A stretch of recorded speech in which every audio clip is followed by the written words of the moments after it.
Welcome to a JMPR Miniature Gaming chat with Matt and Pat.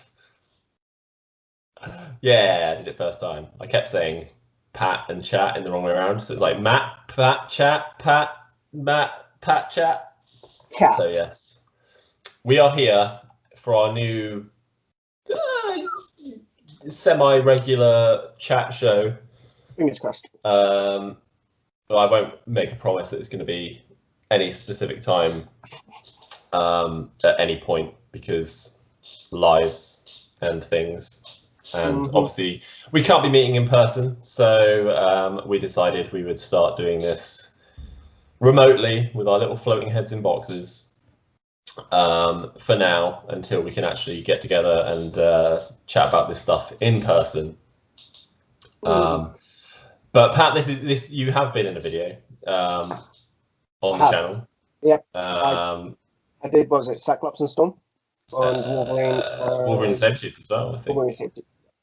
Yeah, because I got them before you. I think the only you did. They were the only. I've only just got mine. In fact, I'm actually they're sat here in front of me, my Wolverine and Sabretooth. Nice. And there is a little bit of paint on Wolverine. You've had yours quite a lot longer than mine, and mine are still sprayed. I mean, this I've had them like 4 days. So I've started. I haven't, and then obviously it's not Sabretooth. He's just primed. But yeah, so we are going to be talking about MCP. Certainly, when me and Pat are together, that's probably what we're going to talk about the most. Hopefully, we'll get the other guys on and do a more general chit chat about gaming at some point as well. Yeah. Because the world has not been introduced to them yet. But yeah, so this is the intro. Pat, I'm going to let you come on in and introduce yourself properly to the viewers. Take it away, buddy. Well, I am Pat, the P in JMPR Gaming, and I've been a wargamer for 18 years, I reckon. I'm 28 now, so yeah, probably like 10. I might have got first bit of Warhammer at 10, Scouts Club, and then yeah, been pretty much on since then. I probably took a break around maybe like 16, probably a bit later, maybe like 18 to 22, 23. Then bumped into you at work, and I can't remember what we said, but there was something that we said, and we just went, did we just become best friends? And it was one of those moments. And then since then, we haven't really looked back. We've been picking up games. I think we played a decent amount of 40k. Underworlds was a big thing for a while. I know you sort of dropped out of it. But I'm out of Underworlds. Yeah, that's fair. I still enjoy it. Titanic is another game that we were sort of excited by. And well, the one we definitely weren't going to buy, you mean? Yeah, the one where I was like, don't you dare. And the next thing you know, I'm putting together some Reaver Titans, and it's amazing. Like, it's a brilliant game. We need to play it more. We can't play anything at the moment. And then I reckon about this time last year, you said there's an exciting game coming out. I think you'll like it. And I went, I probably will like it. What is it? It's Marvel Crisis Protocol. It's made by the same people, made by similar people who left War Machine and Hordes, which is a game that I dabbled in first edition. There just wasn't a big scene really down here. But you had me at Marvel. I'm a massive Marvel fan, even though the posters on my wall may make me out as more of a DC fan, but that's not true. It's just these were all freebies, and my comic book stop was just getting rid of the DC stuff, and I wasn't going to pay for the Marvel stuff. That's right, it's just a cheapskate. Thrifty, but yes. I need to save my money for plastic crack. Yes. And but yeah, I think generally when it comes to comic books and superheroes, I'm definitely more of a Marvel guy than I am DC. So I was super excited. You got the box set. We played the mission straight out the rule book, straight out the box, and I was hooked then. I didn't dive straight in as much as you did. I got the core box and a couple of characters. And I've picked up pretty much everything since then. I haven't picked up the Guardians or Black Order. Black Order are on my to-do list. And I haven't picked up MODOK on principle. Why? He kills me every game we play. And I have thoroughly enjoyed playing this game. It's one of the few games that's actually got me enticed to paint models. Yeah, that's true, actually. Yep. Considering I've been playing war games for so long, these are pretty much the only miniatures I've put any effort or time into painting. And you have done a splendid job on the ones we've finished. I do appreciate it. Yeah, I'm a slow painter, and I need my ego rubbed to really. Yeah, I actually do. If this head couldn't get any bigger, it needs to. It needs to be told. Oh, you're doing a really good job, Pat. Keep it going. And yeah, it works. So I just painted Angela. Got Enchantress. Sorry, got Angela on the painting table. And then hopefully what I'll have then is the starts of the A-Force roster that I've been playing with mostly. I do want to get some of the X-Men painted up as well because I've got a few ideas for them. But I've got a lot of Avengers painted, seeing as that is what I've been maining mostly. But yeah, I think that pretty much sums me up. I know you've been a gamer pretty much as long as I have, probably longer. I don't think you had quite as much of a sort of hiatus from it. I think you moved on to slightly different games, whereas I just left Warhammer for a bit. I definitely had a gap, but I would say I started about the same age. My gap came a little bit later, and then as I got back in with other games, Bolt Action actually was ended up buying into that and started to play a bit, but yeah, I think I definitely had a gap, but it came sort of early 20s rather than teens. Yeah, Marvel game was released a little over a year ago now. I wasn't going to buy it. I was looking at it and I was like, it does look tempting, and I thought, do you know what, I'll ask for it for Christmas, because that way I haven't spent any money. If I don't like it, I can sell it. Not only that, it's really good out of the box. I think it's a really solid out of the box. It is actually. I obviously didn't know that at the time, but it arrived. I built it, took it to the club. Me and Pat played it. I bought some more. We played some more. Bought some more. We played some more. Bought some more. We got a couple games in. COVID happened. I kept buying stuff. It's all painted, apart from Wolverine, Sabretooth. So I am fully up to date with every model. Every model is painted, which I'm a fast painter. Mine's, mine is a tabletop standard, but I get it done. I painted 695 miniatures last year. I mean, mostly because of COVID. I admit, like the 300 of those were during my furlough. Yeah, I was about to say, sometimes you buy a model, you send it in the group chat, and you're like, sweet, I bought it, and then maybe in the evening we're like, oh, it's amazing, I can't wait to pick up mine, and you're like, I painted it, I based it, and I'm thinking, I've sat down and made a cup of tea in that time.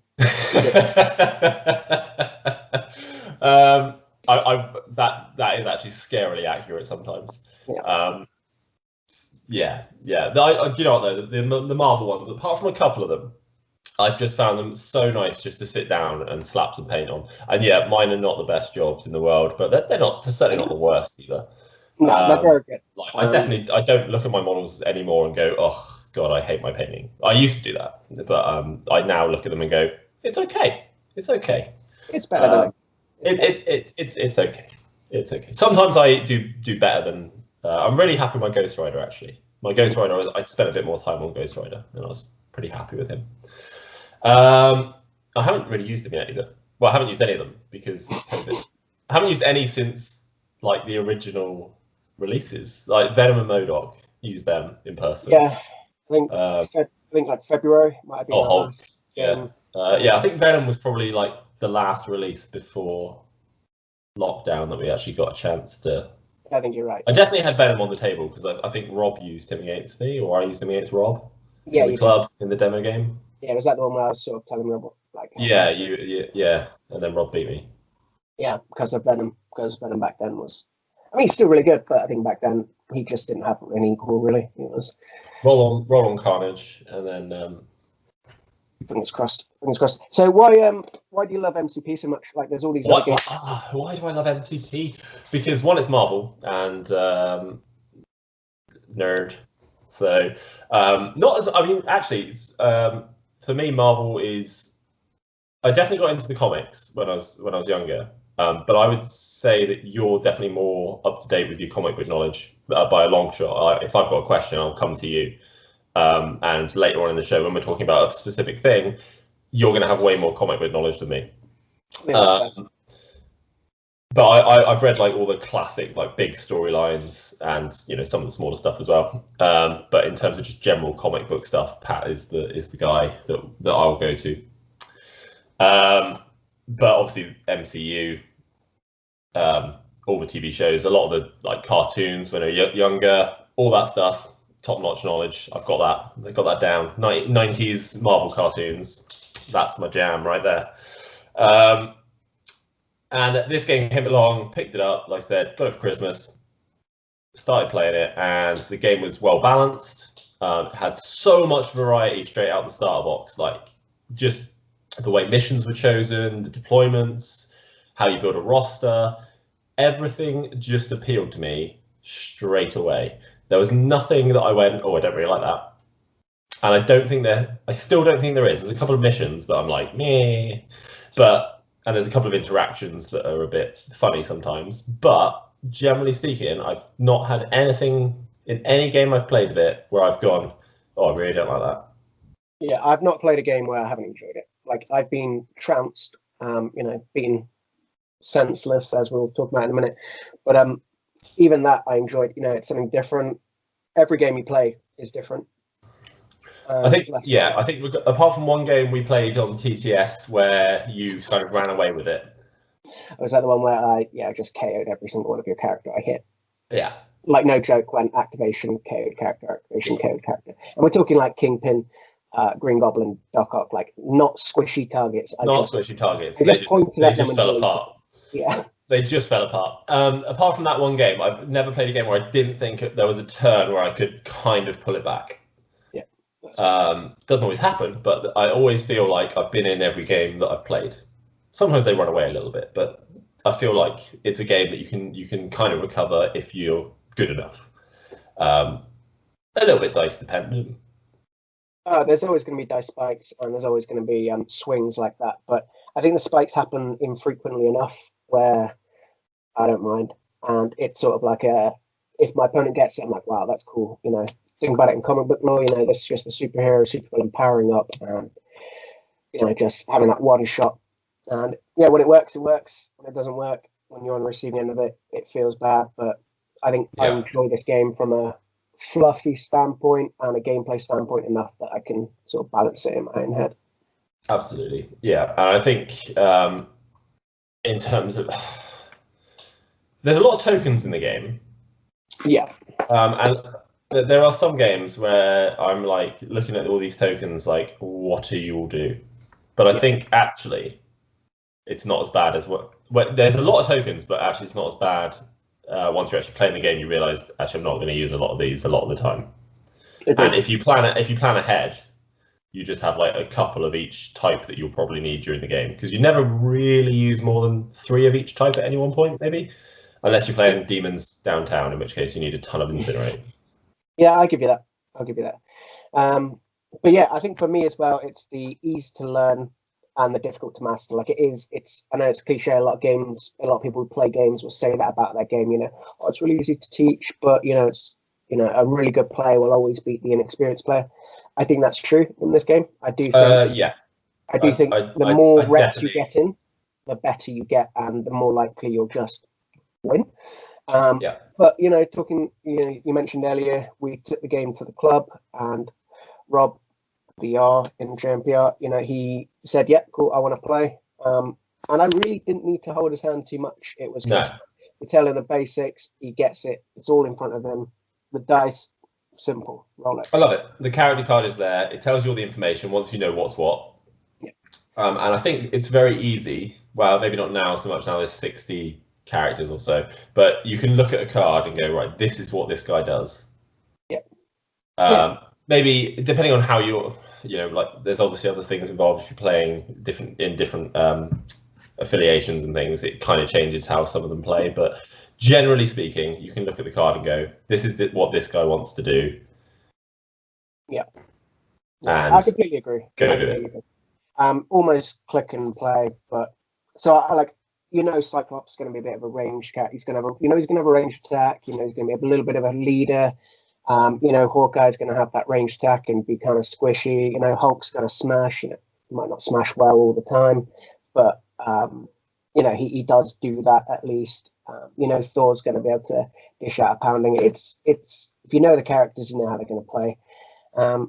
But for me, another big thing is it doesn't take an hour to set up and then 2 hours to play and an hour to pack up, which is coming from 40k, where even though I play custodians and so I've got 20 models, I still have to wait for my opponent to put them on, put their on. Yeah, and here's my 2000 Imperial Guard. Yeah, it happens, and it's just time consuming. And I think as we grow up, we grow older, we've got other things we need to do.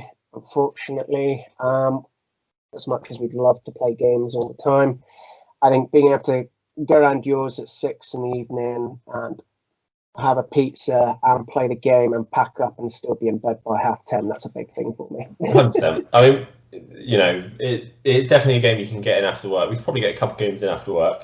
Yeah. Once we're allowed. And still, like you said, be home at a reasonable hour. God, we're getting old. Yeah.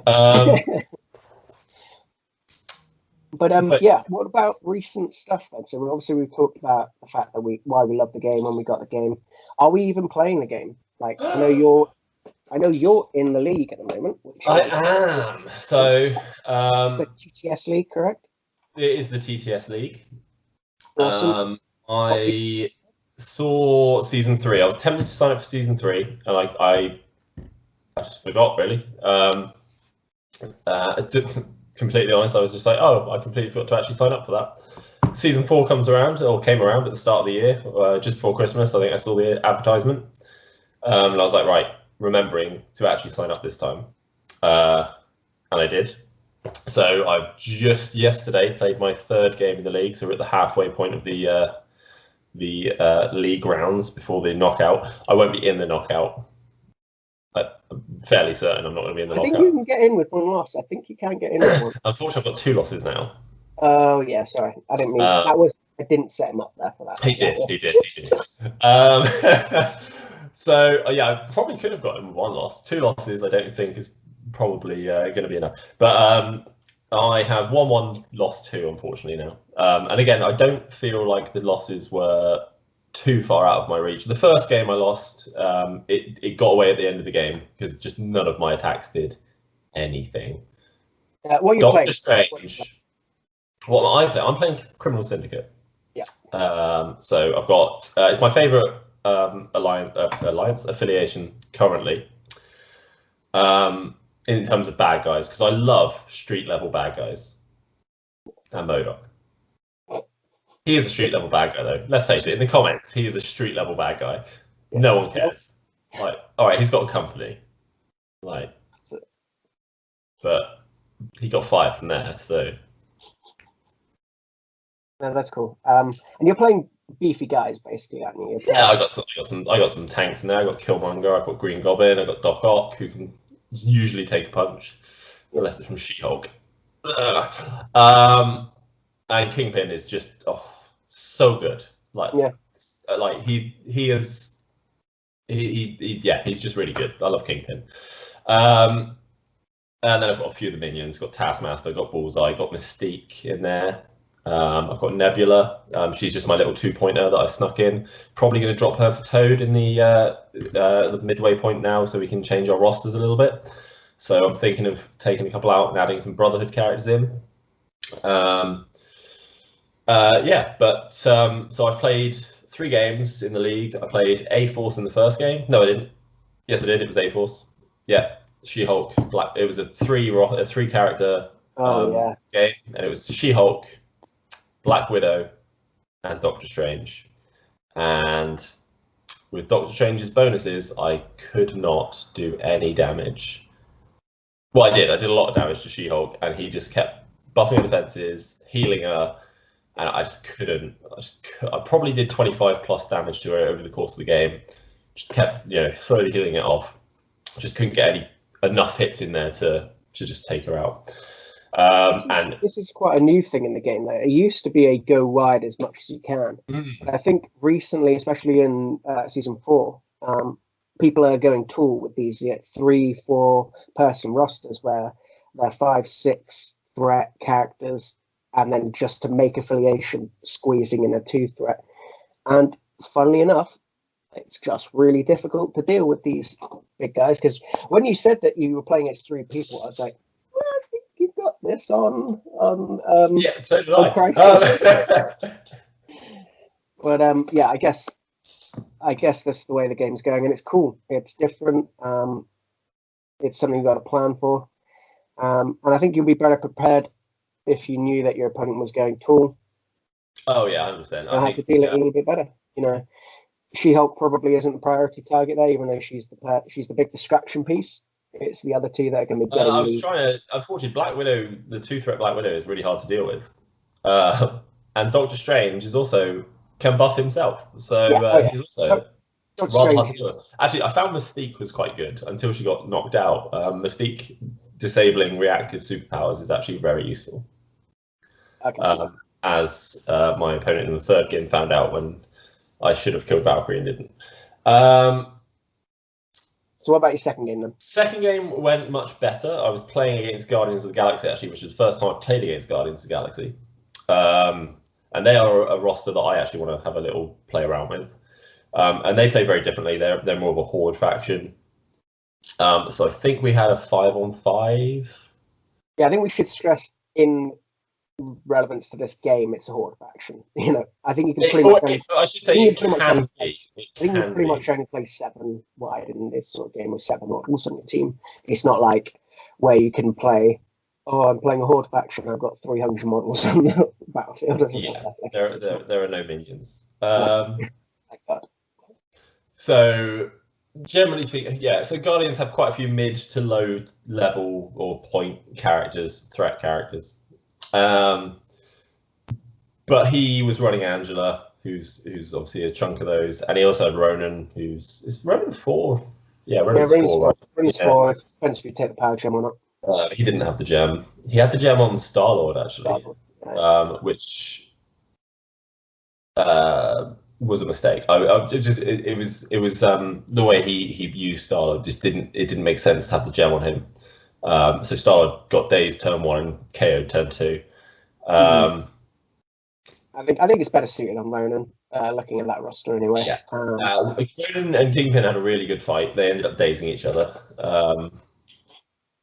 That was like sort of right at the end of the game, though. Kingpin had a turn of taking all of Ronan's attacks and taking 1 damage, I think, over. That was like 2 attacks and a throw. And Kingpin just tanked it, used his ability, and I think he also used Brace for Impact, which was just awesome. But then obviously Kingpin punched back, and then Ronan then did his judgment thing and took Kingpin out at the same time. So that was fun. And you won that one, didn't you? And I did win that one. I gave up. I had to give up a turn of like almost losing every victory point. So I won 16-12, I think, or 17-12. I can't remember exactly what. I think it was something like 12-4 or something. But I had to literally give up a turn of just letting him. Well, not letting him, but he had to sort of get all the points so that I could then hit back and win the game. And then something similar almost happened in game 3. At one point, we were 10-10 on victory points, and I sort of had a plan, but unfortunately dice and mostly just dice actually. I think it's took that away from me slightly. I think you were playing against the Dash Guard list when you Asgard, Hired Muscle. Yeah, it was Asgard and She-Hulk and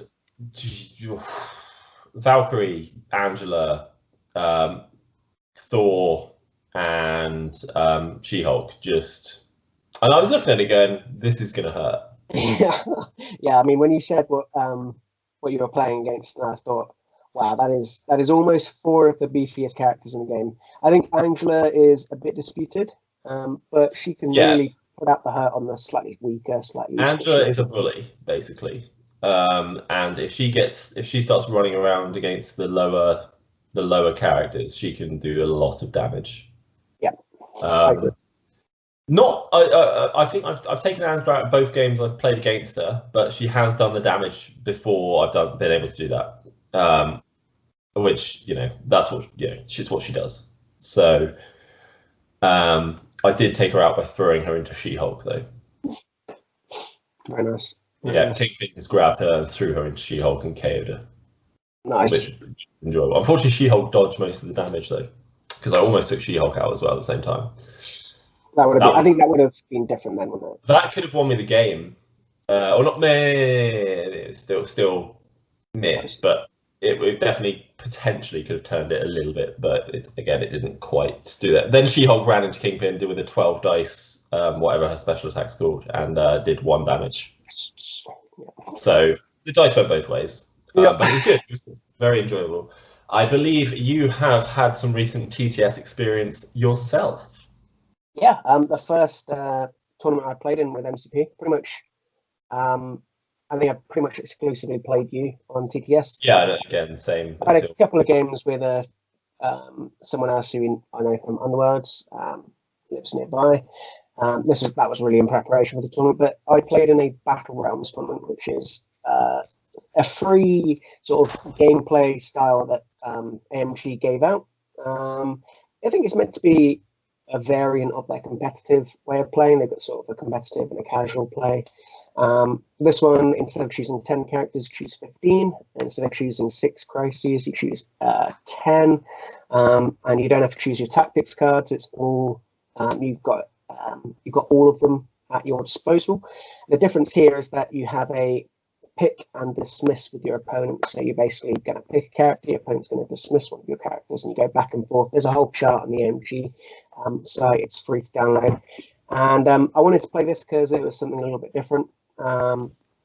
Just really wanted to see what the gameplay was like. So I ended up playing the Ladies of Asgard roster that had been put together. It's sort of an expansion on the 10-person roster that I've been playing with at the moment, but it's basically Asgard and A-Force. So we had Angela, Widow 2, Captain America, Captain Marvel, Enchantress, Hawkeye, Mystique, Okoye, She-Hulk, Taskmaster, Thor, Toad, Valk, Vision, and Wasp. So big range there. Sort of, I've got the really higher up beefy characters in, She-Hulk, Thor, Valkyrie, Angela, Captain Marvel to an extent.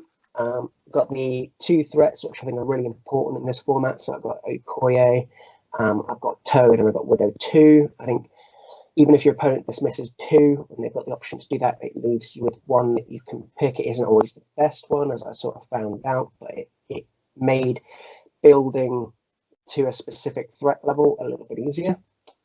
And then sort of had characters to just fill out the affiliations, which were mainly, like I said, Asgard and A-Force, but just by the characters I've taken, it was almost free to put in Captain America because that allowed me to take Avengers if I needed to.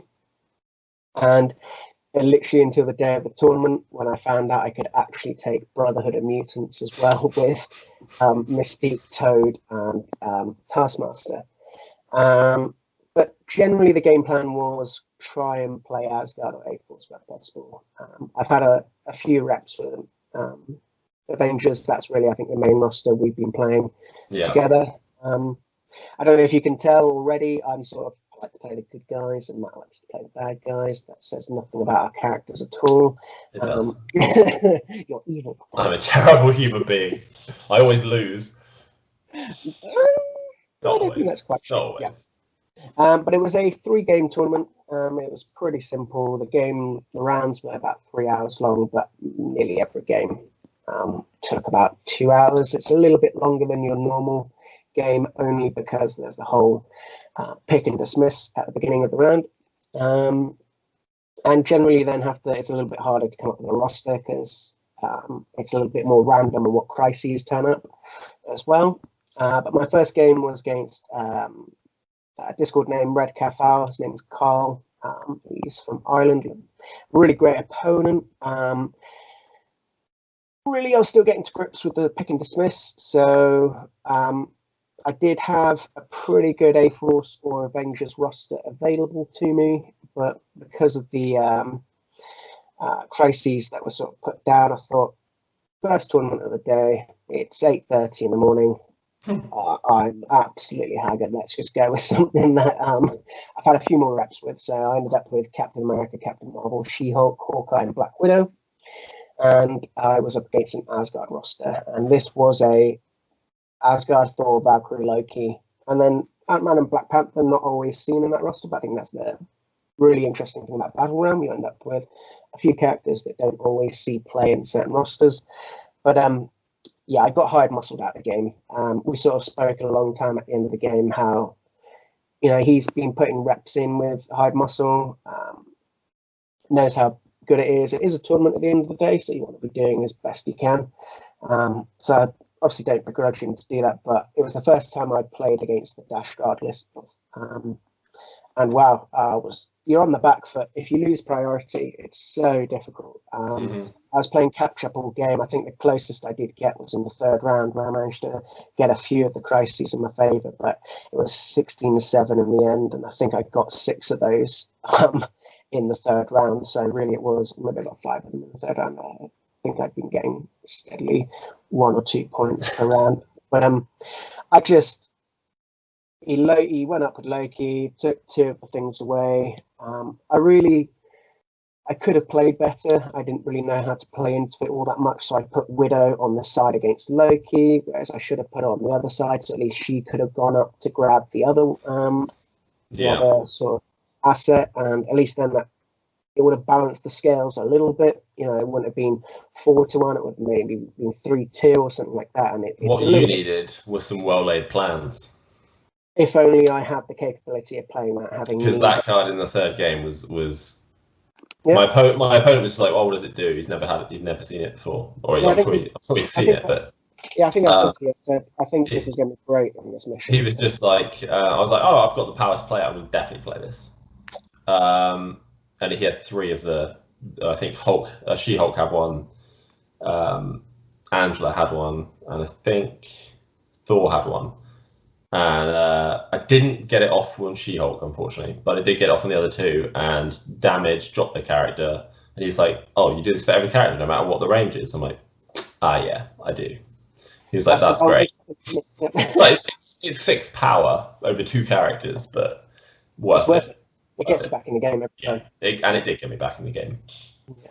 So yeah, I think having played against the hard muscle for the first time, beforehand, I was firmly on the fence, or I was firmly on the side of, I think this card's going to get restricted, and I think that's fine for the game, mainly because I played against the Criminal Syndicate version of High Muscle, which is a little bit slower, and it's a little bit fairer. I think we've talked about this before. I think if it was an affiliated card, I think that would have been fine. I can't do what Asgard does and use it and still pick stuff up. Yeah, that's basically it. But then X-Men can do that as well, though, because they get their first interact for free, don't they? Yep, they could. Is that Storm's leadership ability? Oh no, it's a tactics. Oh, it's Tactics card, isn't it? Tactics card, yeah. So I think X-Men could do it as well, which is, but they just don't have the speed. I think it's less the speed. I think it's more the fact that if they pick it up, they're probably going to get squished, because the X-Men are interesting how they're put together. They tend to have like a weaker defense stat, so you can sort of pick them out. Whereas Loki was just like, cool, trickster, I'm a god, like, good luck. You're not getting me all game. So yeah, now I'm firmly on the fence of, please get rid of this card. I don't ever want to face it again. Simple as that. Game 2, got in Mike, who I believe, interesting enough, you actually played in your. He was my second game in the league. Yeah. Second game in the league. He was my win in the league. He is a lovely guy. Yeah, I think he's actually in our South. Is he in our Southwest group as well? I don't know. I don't know if he's Southwest, but he's definitely not too distant for us in the grand scheme of MCP. Completely forgot where I said he was from. But really, again, I think, like you said, great opponent. He was trying out something a little bit different because I don't think he'd been playing A-Force before. This was the first day playing A-Force. He won priority. He went with She-Hulk, Captain Marvel, Shuri, Black Widow, and Hela. It was his first time playing, like I said, it was the second game playing A-Force, but his first time playing with Hela. So he was a little bit testing the waters, not quite sure what to do. I played a very similar roster. I also had She-Hulk, I also had Captain Marvel, but difference being is I had Enchantress, Mystique, and Wasp. And he did say afterwards he'd not played against Enchantress before, and her Siren's Call and ability to really turn off the special delivery play for my opponent won me that game. He could never get his Captain Marvel within 2 of She-Hulk because I just kept luring her in, like luring her away. So I had a good game that one. It was 17-11 to me, which sounds close, but really that was because I played She-Hulk wrong. She-Hulk went up. We were playing Mutant Madman and Kree Core, and his Black Widow 3 found the Kree Core on turn 1. So Captain Marvel just special delivered She-Hulk up, and on the free attack, just dazed Black Widow straight. And that will happen. Yeah, I mean, I think we worked afterwards. It's not meant to happen, but it's not improbable that it would happen. And also because he'd activated Black Widow, She-Hulk could have just activated afterwards. I was going to say, you've obviously still got She-Hulk to activate at some point as well. Yeah. So. And so She-Hulk then picked up the Kree Core. Moved away once, his Widow came back around, She-Hulk punched Widow again, so basically in 2 attacks just killed one of his characters. And then the Mutant Madmen, I feel like I used Wasp quite well as a long mover to be able to just get up and really take one of his ones, which meant that I was basically 3 up on those, and getting the points for the Kree Core, sort of ran away with it. And even though my big hitter was sort of left out of the game because I just thought it was easier for her to sit on a point and get these points for me from the Kree Core. Even if I sat on 1 point and had the Kree Core, even if my opponent had 3 of the other traps, I was still winning that race because I was more than 2 points ahead after round 1. So yeah, I can just sit and take it. And it pretty much, as long as I could have stopped him from getting that special delivery playoff, he could never have got to She-Hulk. She was just too far away from everything else. So I really enjoyed that game. I had a game plan, it worked. I think only slight difference I might have done was split Mystique and Enchantress up because they sort of do a similar thing, especially Mystique and Deception and Enchantress and the Siren's Call. So maybe if I had each of those on a flank, might have been a bit better. But I won, so I was happy with that. And then we went into game 3 where I played against Alexa, and they also have a podcast, and they've been on House Party Protocol, and they were really good. They were playing their Thanos, ton of gems, Goblin Ock, that sort of roster. So the picking and banning was really tricky with that mission because I was just like, what gems would they want to take? What do I do here? But so again, they ended up with the Power and the Mind Stone, Goblin Ock, and Winter Soldier. They had priority, Deadly Meteors, Fear Grips, so I love a bit of hammers. And I ended up thinking, well, I know their game plan is usually to go tall, so I'm going to try and match them. I don't want them to have priority guaranteed, so I'm also going to play 4. So She-Hulk, Angela, and Captain Marvel. And this was a game for She-Hulk where She-Hulk pounded Winter Soldier into the ground. Even with Thanos's, drag and push sort of shenanigans, it wasn't enough, and I won 28 by the end of the 4th in that one. Just having That's a big win. It was a big win. I mean, it ended when She-Hulk just decided to daze Green Goblin, Dr. Octopus, and Thanos in activation, and she then just had the hammers all 4 of the hammers, while I had 2 of the meteors, and the game was over. Really great opponent. We had a good long chat afterwards about the roster, things to change, what we thought about the format. I think they're going to be coming out with a podcast talking about it at some point, so check that one out. But I had a really good time. 2-1. Yeah, I think I was happy with the roster. There's a few little changes. I think I'd like to play a bit more with Mystique's leadership, see if I can squeeze in, say, Sabretooth into that roster, just so I can have that as a bit more guaranteed. Avengers, it's difficult because I've got in my head, I think, I want to go Avengers when I want to play a little bit wider. I want to play A-Force when I feel like I need to do things quickly and punchy, exactly. Asgard's great on missions like Demons Downtown, where you can just spend that power, get rid of the incinerate. Oh, that was so annoying in my last game. Oh. I think generally Asgard's pretty good on that E map anyway, but generally if it was like Gamma, I think I'd rather play A-Force where I can spend it to the back point. But yeah, I really enjoyed it. I think there's a lot of legs in that format. And it's something I definitely want to be playing a little bit more. Yeah, I have to admit, obviously I haven't had a chance to play Battle Realm yet, but when they announced it, I was like, I can get behind that. That seems cool. Yeah, it's slightly higher variance, which I think I like. I know people coming from War Machine Hordes, where they want that game plan, they want every game to be exactly the same, and they want them to have a plan, and for that plan to work 100% of the time. I just want variance. I just want a little bit of chaos and sprinkled in there. Yeah.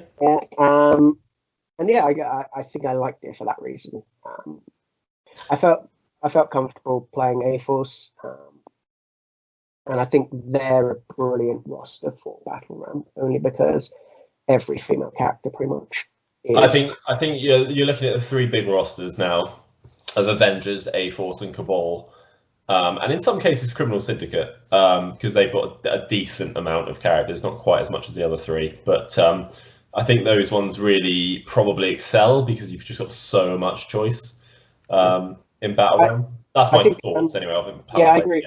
No, I think you're completely right. I think slightly smaller affiliations like Wakanda also work really well, only because they have massive crossover with those 3 big ones as well. I think and anything that crosses over, obviously Black. If you've especially got leaders that cross over, that's when you're like, that's the sweet point. Which I hope we don't end up where you've got a character that's in like every affiliation, and I don't mean the rogue agents because obviously they don't count. But I was pleased when Wolverine wasn't in every affiliation. Yes, because obviously if you're looking at the lore, he could be. He could be, yeah.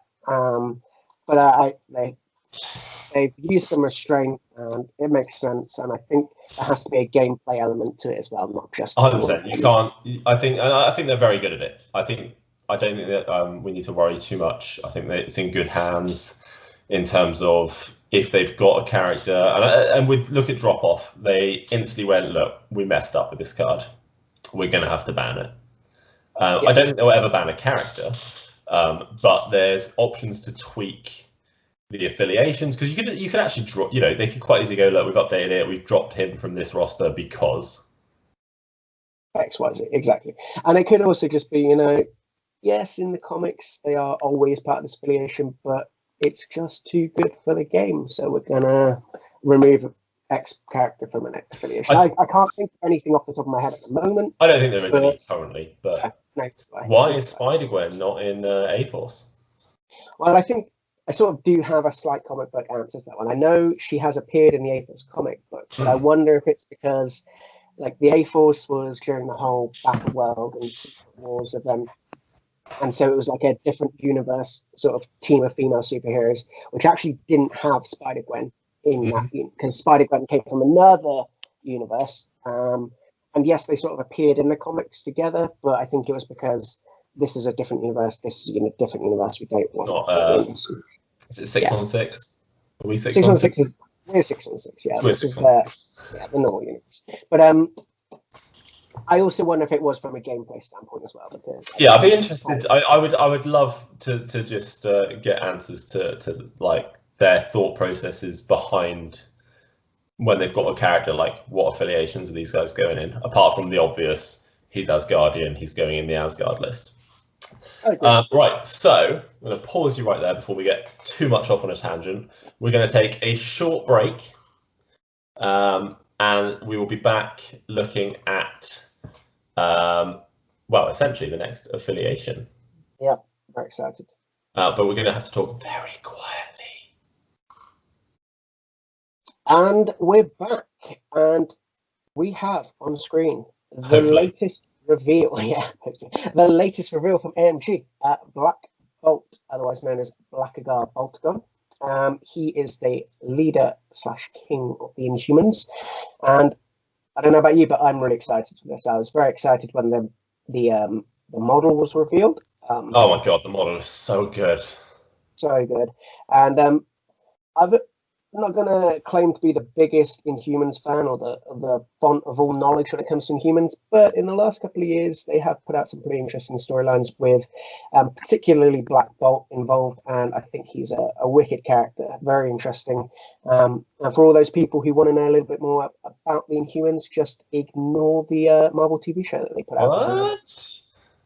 It wasn't That's great. all my Inhuman knowledge. It's not quite all of it, but yeah, it was it was not good. It wasn't terrible. It wasn't terrible. Yeah, I had this discussion with someone else. It wasn't good. Yeah, I didn't enjoy it, but you know, I don't need to watch. It wasn't good. I think I had this conversation with someone that knows a bit more about the characters, and he was like, yeah, it's not good if you like Inhumans. So I was like, well, that's fair. I bow to that noise. I didn't hate the TV show. I didn't love it. I'm not shocked it got cancelled. Put it that way. Yeah. But yeah, I think was it day before yesterday, or was it might have been yesterday? We had the character card revealed, and it was really this. And here it is. Oh, on screen. Hopefully, again, hopefully. Yeah, that made us think we need to talk about this character.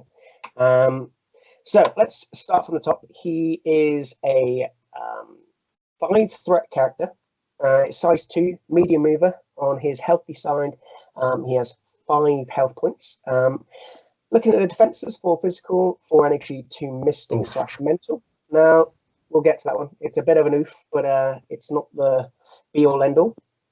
And on his healthy side, he has 2 attacks. The first one is a range 4 energy attack for 5 dice. No cost, so it is his free builder. After the attack is resolved, this character gains power equal to the damage dealt. Pretty standard stuff.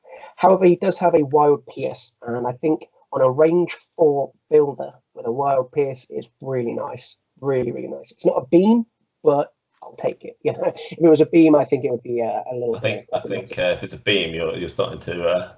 Yeah. It's a problem there. But yeah, I really like this attack. I think it's a fantastic builder. I think Pierce, like I've said before, I think the ability to modify your defending character's dice is big. It just makes it slightly more likely that we're going to get that extra 1 or 2 points of damage in. And 5 dice is better than 4.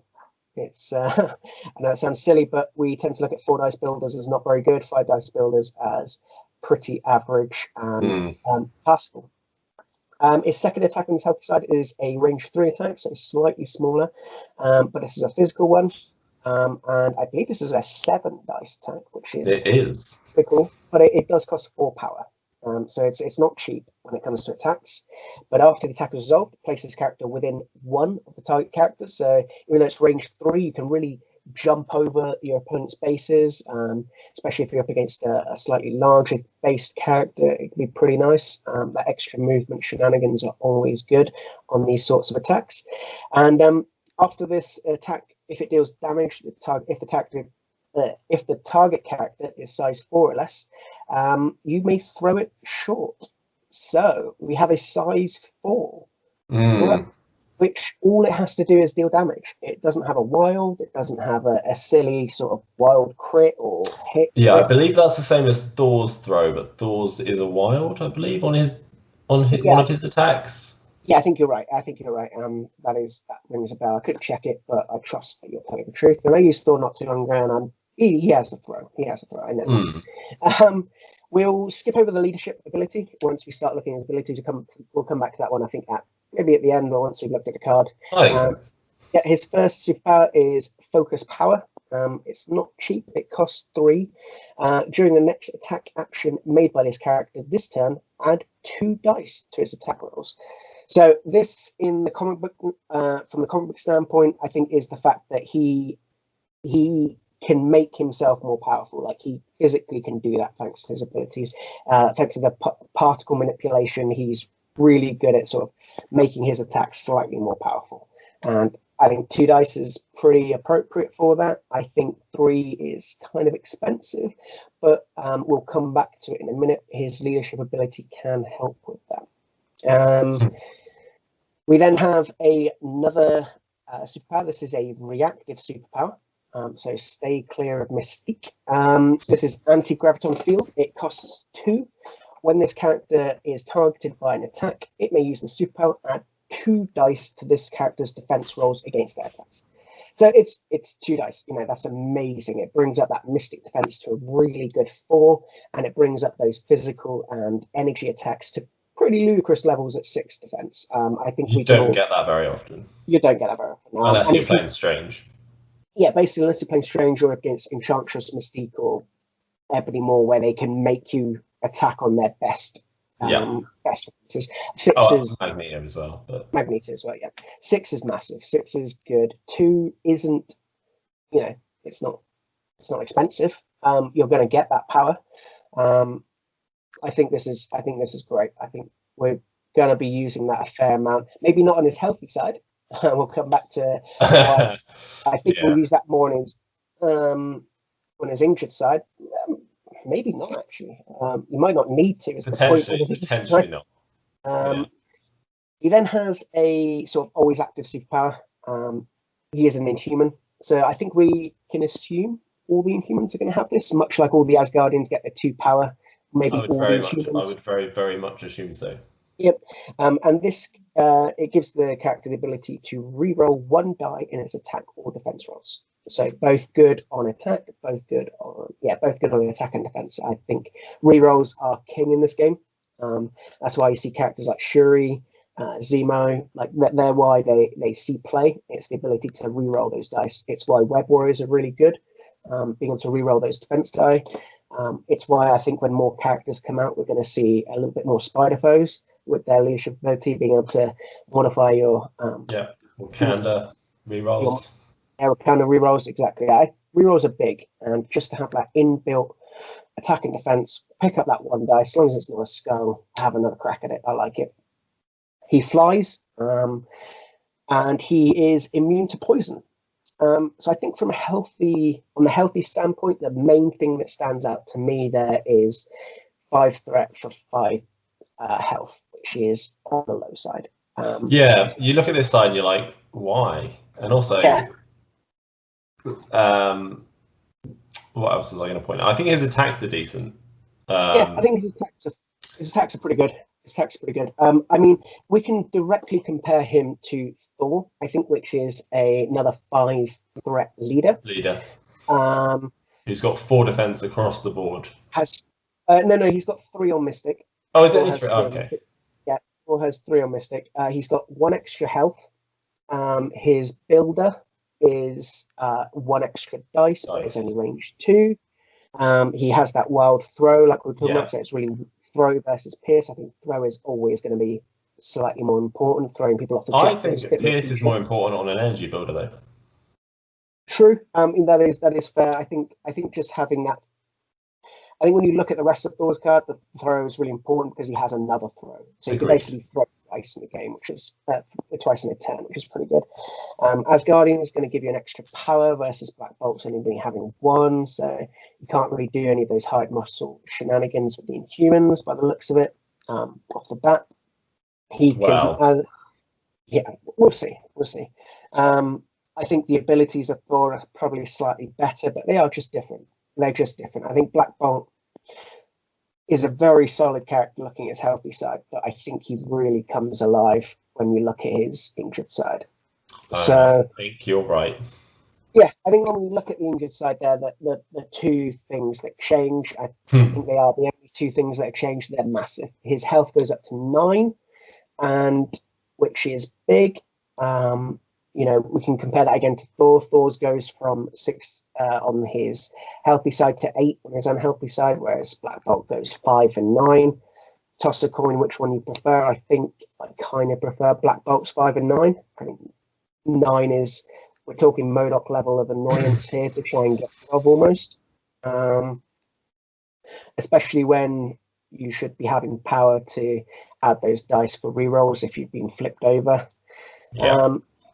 I think what you want to be spending that power on is his new attack that he gets. Which, You think? I don't think it's any good. Well, I mean, I'm going to sense the hint about I sense you're not telling me the truth there. This is Whisper. This is because Black Bolt must not, for any reason, talk. It's his basic, his main. It's not even a superpower. Like, this is a curse. Like, he had this from birth. Basically, speaking triggers a sort of massive destructive shockwave. So he communicates telepathically or via sign language, and he's had to train himself so much that he doesn't make even a noise when he sleeps. So that's how, you know, mentally strong he is, which is why I was slightly confused that he has the 2 health. That's knowing the character, knowing that bit about the character confuses me about the Mystic defense. But he can get to 4, so maybe it's because he has to train a little bit so that he can. Who cares? Who cares? It's what they've decided, and I think it's obviously for gameplay reasons as well as whatever. But Whisper is a beam 4, which is interesting, since I sort of compared his energy bolt, whether or not it should be a beam or not. It's 9 dice, which is pretty huge on a beam 4. It costs 6. It costs 6. It's the, I believe, alongside Thor's God of Thunder, the most expensive attack in the game. Don't quote me, but 6 sounds right. I think 6. I can't think of any attacks that cost more than 6, except there are some that you can spend like more power to do more dice and things. But I'm not sure what the highest threshold is. I think 6 is the highest, especially on a character card. I mean, obviously, you could spend 3 more power and make it an 11 dice attack, which I like the sound of. I like the sound of that. But it's a free stun. Basically, if you are hit by this, not even if you're hit, if you're targeted by this, you are stunned. And stun is a super annoying sort of problem to have on your character card. Luckily, it's after the attack, though, not like Mystique's, which does it before the attack. Yep, true. It is after. So at least you are, you know, if you are killed by this or taken to low health, you are still going to be getting the power from it. However, on a wild, you are also going to be staggered. And stagger is that condition where you have to spend your first action to get rid of it. So basically, you've only got 1 action with this character. I love the last bit of this. And then the last bit of it is basically anything that you've covered the range tool with, any terrain, as long as it's size 2 or smaller, it's destroyed. I love that. Yeah, it's brilliant. He's just whispering, and that's the power of Black Bolt's whisper. And that is actually what the model is doing as well, which is awesome. Yeah. You see the street is just ripping apart in front of him. Yeah, it's fantastic. It's fantastic. I think Black Bolt is a super cool character, and generally, I think they've got him pretty close to what we'd expect the character in the comics, TV show, movies, or whatever to be represented on the battlefield with. Yeah, I'm really excited to bring him into the game. I'm really excited to get him on the battlefield. I'm excited to see what other Inhumans are coming in. What are you excited about this card? Mainly, then, Matt. What? So I love that. So he, who does he remind? I'm trying to think who he reminds me of. I'm completely drawing a blank. Yeah. I think what we should do is actually, I forgot to mention the Inhuman ability, the affiliation bit. Yeah. Actually, you should definitely mention that. So he is the king of the Inhumans. All right. So the affiliation is the Inhumans. During each of your turn, one allied character may spend a power at any time. If it does, choose an allied character within 3. So it's not the whole range of battlefield, but 3 isn't small.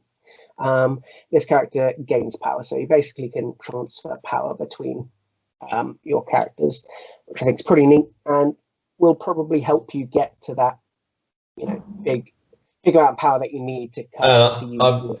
Yeah. Also, there's one character in particular I think you will be using as a battery. Okay. From what? Yeah, I think from what has been revealed. Yeah, Hawkeye's wicked with this. Not Hawkeye. Really, Hawkeye's great. Same on 10 power. He's going to be. Yeah, I hate Hawkeye. Hawkeye's never getting in my rosters. I actually really like the character Hawkeye. Just in this game, he's so annoying. I think he overperforms in 90% of the games I play. Certainly against me, he's always overperformed.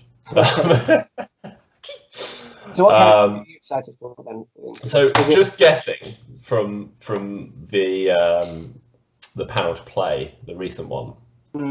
Lockjaw, then I'm guessing. The good doggy, I think, is going. The best boy is going to be a teleporting battery of annoyance.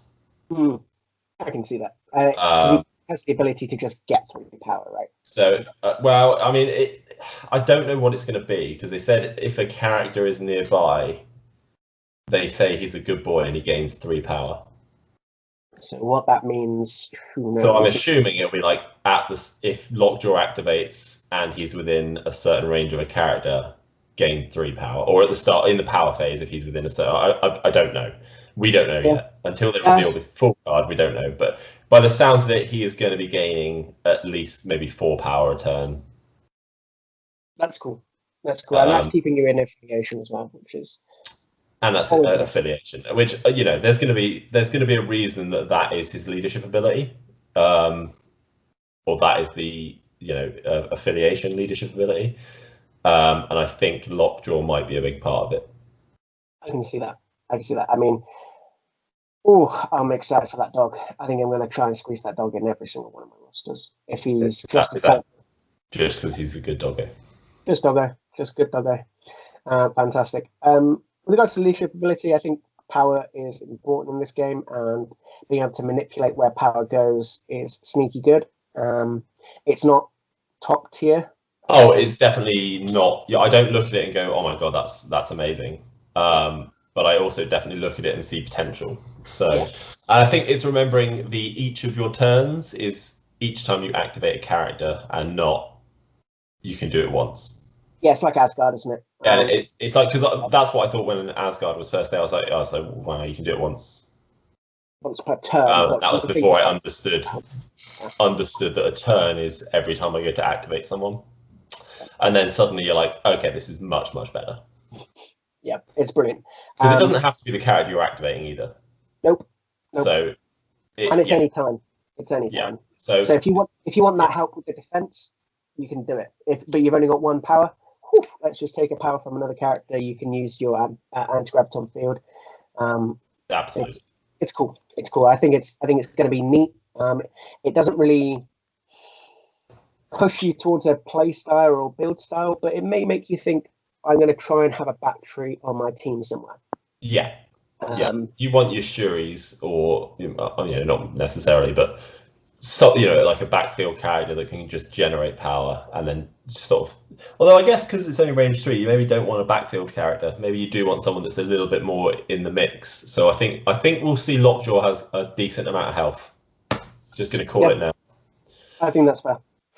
But for me, what I'm really excited about is getting him flipped and trying to use that whisper attack, man.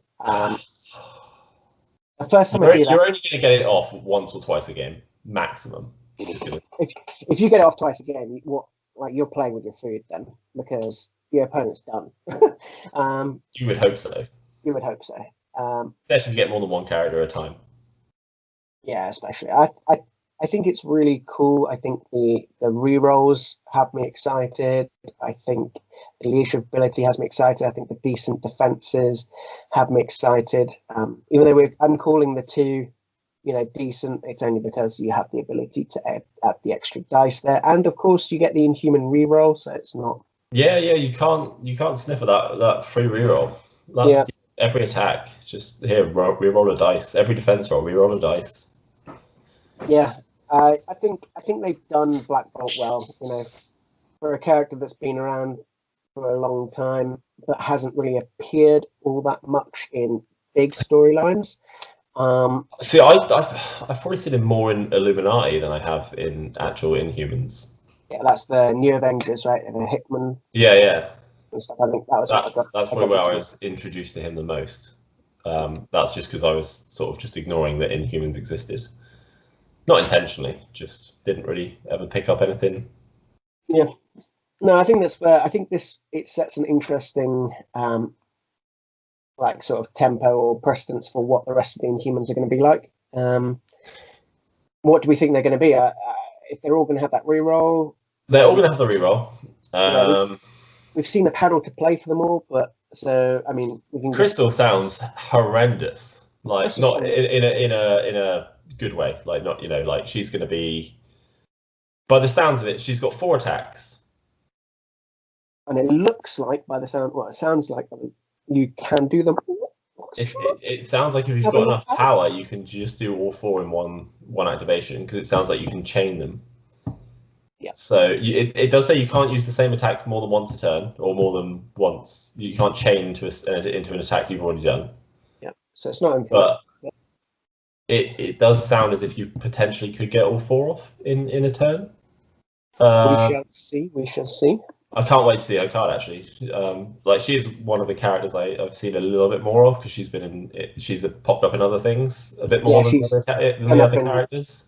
Yeah, she's turned up in like Fantastic Four, places like that. So yeah, she's she was pretty much like the Inhumans ambassador. Yeah. The rest of their themes, such as Fantastic Four and Avengers. Do we think Ronan is going to get added to the Inhuman roster affiliation? I assume you say that because he's a Kree, and obviously the Kree and human connections there. Well, and he married Crystal. Yeah, I doubt it. I wouldn't think so. I don't want him to. I don't really like him on the Guardians roster, to be honest. But well, yeah, he was like a Guardian for like 5 minutes. No, I think if he was, I wouldn't be surprised. I am leaning towards probably not. I think the Inhumans are going to be like they are in the comics, where they're a little bit proud, a little bit, keeps to themselves. Yeah, that's fair. Do we think? Medusa is going to have a leadership ability. Yeah, this is interesting because she has led the Inhumans. Like, she has been the Inhuman leader. Black Bolt is. I did research. Yeah, I think in the comics, especially recently, Black Bolt has not been dethroned, but he has left the leadership of the Inhumans. Medusa has been there to pick up the pieces, and really, they do rule together when they rule together as well. I would love her to have a leadership ability as well. And they seem to have been doing that with X-Men and Brotherhood. They released the 2 leaders at the same time, giving you the choice of how do you want to run these rosters, even though we haven't. It's weird because it's like, well, you've only got 4 characters, but you've got 2 leaders out of those 4 characters. How do you want to run that list? We think other leaders are turning up, sort of Sam Wilson, Captain America. We think will probably be a second of the Avengers.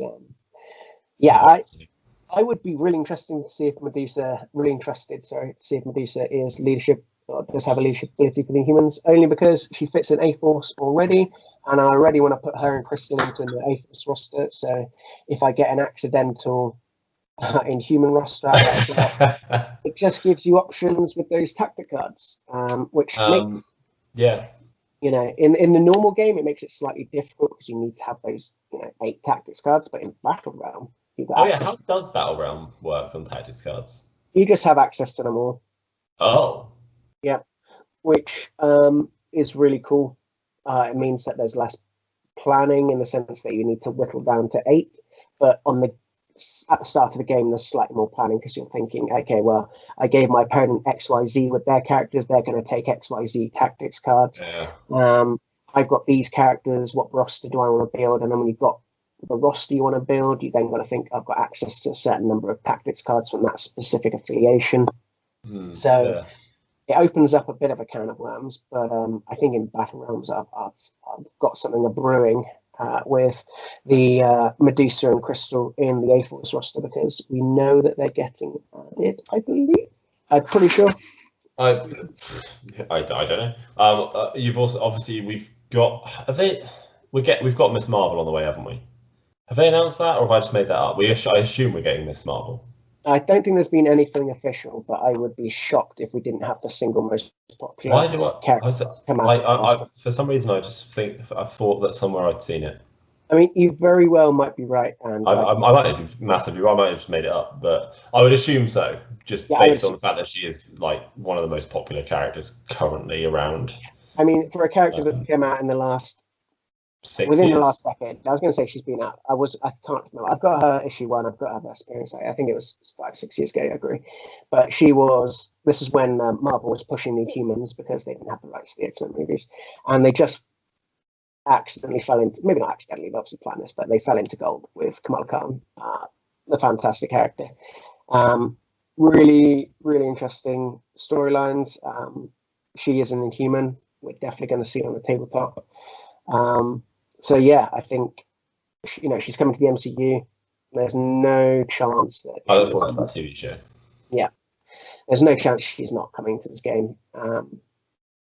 So yeah, I think she'll be cool. Obviously, she's another Inhuman. We've seen some of the tactics cards. We know Karnak has appeared on the Terra Genesis. I think the Terra Genesis might be like the Royal Family card or something like that. So we can assume that some of the other Inhuman Royal Family are going to turn up. Maybe Triton, Gorgon, Maximus the Mad. Maximus has got to be in there. It's funny that I was comparing Black Bolt to Thor earlier. They both got like this brother who is their arch enemy sort of thing. So I don't know what Maximus would really be in the game. He's sort of just like a pretty half decent tactician. He doesn't really. Like he's an Inhuman, but he doesn't have any. Like he's an Inhuman in the sense that he is part of the Inhuman royal family, but he doesn't have any powers. Powers exactly. So yeah, that would be interesting, especially if he was. I don't know. Actually, I don't know if they. I think I think he'll turn up, but a random character that I've just thought about that I really want in this game now. Hit me. It's like Mastermind. Oh wow! Okay, niche. Right. Niche. I mean, I think we've all got sort of corner case characters that we'd want to hear, that we'd want to appear in this game. I think for me, I really, really want Captain Britain. Oh my god, yes! Just sign me up right now. And then I want the affiliation of the Captain Britain Corps, where there's just 10 different types of Captain Britons from different from different universes. It's not going to happen, but I doubt we would get that. Maybe MI3. Is it MI3? MI13? MI13. Is it just M13? I can't remember. MI13. We could potentially get that, maybe. Yeah. I mean, Blade could be part of that. Oh my god, yes. We're getting Blade. We know we're getting Blade. Exactly. I mean, there's just so much coming out for this game. There's just so much coming out for this game. Oh my god, yes. We can finally get Morpheus as part of Spider Foes as well. Yeah. Morbius, not Morpheus. It's not Matrix. Jesus. Stop trying to hit me and hit me. Yeah, I think there's a deep rabbit hole of things we can go down to in this game before we start scraping the barrel. And I think she's already shown that they're willing to go back to characters as well. So yeah, absolutely. I think there's a big well of things we can go to. We've got Thor. We can have Unworthy Thor, where he sort of loses his hammer. Could have Stormbreaker. We can get Lady Thor. That's probably. I think we're going to get. I mean, we've already seen Jane Foster Thor on the tactics card already, so we've got to assume she's coming at some point. That's true. That's fair point. I think we're already getting those alternate versions. We've got Sam Wilson, Captain America. Well, we're assuming Sam Wilson, Captain America. No, it is. No, it's that's confirmed, isn't it? Basically, yeah. We've got Superior Spider-Man. No, not Superior Spider-Man. Amazing Spider-Man. I want Superior Spider-Man. Oh my god, yes. You can't take both Doc Ock and Superior Spider-Man, and that would be so good. It'd be pretty cool if it's just like it's got Peter Parker / Otto Octavius, so you just can't. Yeah, you can't include either of them. Oh. Yeah, that would actually be great. So yeah, we've got another Spider-Man coming, which I think is needed. Personally, That's fair. I think people have found places for the full cost Spider-Man in the game. yeah, he does it. He does his thing. He just doesn't do a full cost value thing. I agree. I think he's as low as a full cost as you can probably. Yeah, I think he's the bottom of the forecasters in terms of what he brings. Like when if you've got Valkyrie at 3 and him Yeah. at 4, you're like, something's wrong. Yeah, they obviously do very different things, but Valkyrie's just pretty much always good at 3, whereas at 4 you have to play a little bit more with Spider-Man, which is fine. You know, that's part of the game. But I think, I think it's fine that we're getting another Spider-Man at some point. Yeah. Well, that's all down the line, and that was probably episode 1. I think that is episode 1 done. We've run a little bit over the hour that we said, but with some cheeky editing, then I'm sure I can cut some of it down, but probably not too much. It's probably still going to be over now. So, but if you've enjoyed us chatting about MCP, please let us know. That we're going to be doing these videos. We're going to be chatting about MCP because we love the game, and it's definitely it's one we can play. For a long haul as well. It's here for the long haul. 100%. It's a game that seems to have the backing of its team, a really good fan following, considering the game hasn't really been able to, it came out just before COVID. Well, I mean, kind of as COVID was happening in the world, just not as bad as it was now, obviously. And it seems to have grown and grown and grown, a really good community. And the fact that no one's been able to play it in person, pretty much. So it's a very good sign that the game is fairly solid, I guess, because I think if it was a bad game, people would have just given up on it and been like, well, it'll sit there on the shelf until I maybe dig it out one day. And the fact that it seems to be very popular, there's 160 people in this online league, which is crazy, which is awesome. So yeah, so we will be back. We'll be chatting more. Hopefully next time we will have some more reveals of more Inhumans. I've got a sneaky suspicion we're going to get Medusa / Crystal / Lockjaw in the next week or 2. I guess it'll be Medusa first, but yeah.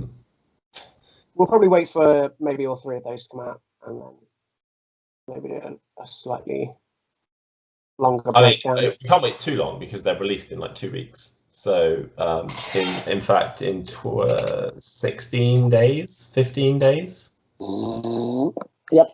And you're going to have them painted. Actually, so yeah, the next time we do this, we might have them in our hands. 2 weeks. I'm pretty sure they're released 2 weeks tomorrow. So I can neither confirm nor deny. Drop something. But yeah, so we are going to end it there, guys. Thank you once again for watching. I'm Matt. He's Pat. Oh. And this was our chat. So lame.